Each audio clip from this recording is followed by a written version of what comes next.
Uh, my name is William Rodriguez. I am a person that before 9/11, I was a janitor on the towers. I worked in the building for 20 years. 20 years cleaning the stairwells of the North Tower. Now, have you ever cleaned 110 floors of stairwells? It's bad! It's really bad. It's not easy. Try doing 25 stairwells, 25 floors. It's really difficult. It's not easy.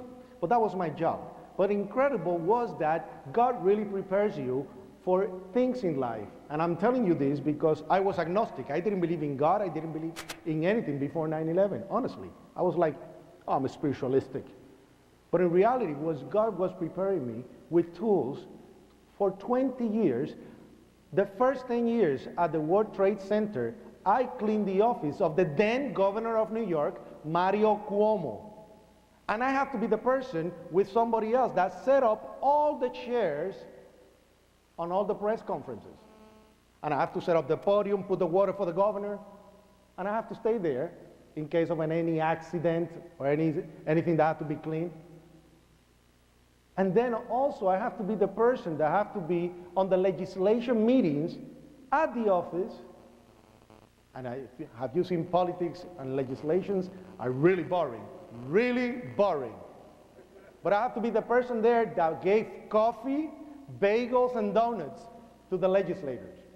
Now, I said that God has a very strange sense of humor. Because he was giving me the tools that I was going to use after 9/11. Because again, then I learned from the office how to set up a press conference, what a soundbite was, argumentation and debate, everything because I lived through it for 10 years. And after 9/11, when I became an activist, I just used all those tools that were presented divinely by God to me. And that's what I did. So just goes to prepare you in different levels of life. Now, I'm going to put a slideshow. Let me just set it up for you here. And let me just go over here if you give me a second. I just did we can because we are actually filming for the nation right now. So basically, well, I will take you through the slide. I just came from a tour through Europe. This is my 5th tour through Europe. I call this one the gravy tour because I was a guy that started attacking me on the internet and attacking the victims and survivors of 9/11, that I sent the attack to everybody and every family member on my list, and they sent it to other people, and then I started getting invitations from all over the world. So we turned a negative into a positive. Now, when we did that, we went all over UK for a month and a half, and we presented basically every single city. I saw more of the British country than the British people. That's Liverpool. I met somebody from Liverpool over here. Grange. Grange was very interesting because the hotel that invited us over there put out a press release after they invited me that said that they were disinviting me, but they never sent that to me. They sent it to the newspaper. And it said 9/11 hero banned from hotel.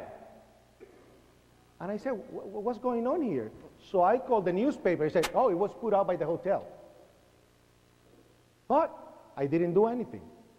And I went with the presentation. And just to show you how you turn a negative into a positive, it was the biggest audience we ever had because it was packed. So something wrong, you can turn it into something right.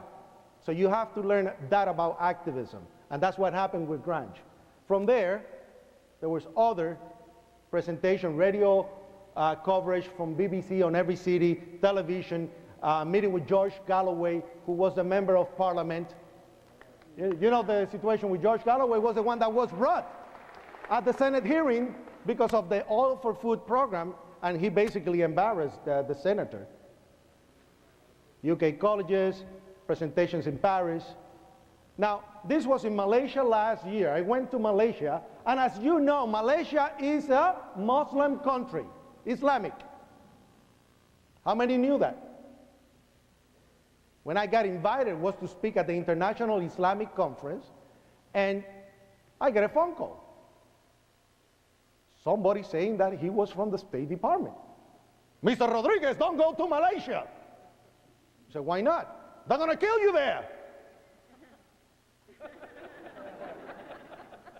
Me? Why? Because you are a survivor of 9/11. You represent the victims of 9/11, and they're Muslims. But they never told me that Malaysia was, number one of the biggest supporters of the United States. Number two, that it was a moderate country. Moderate country.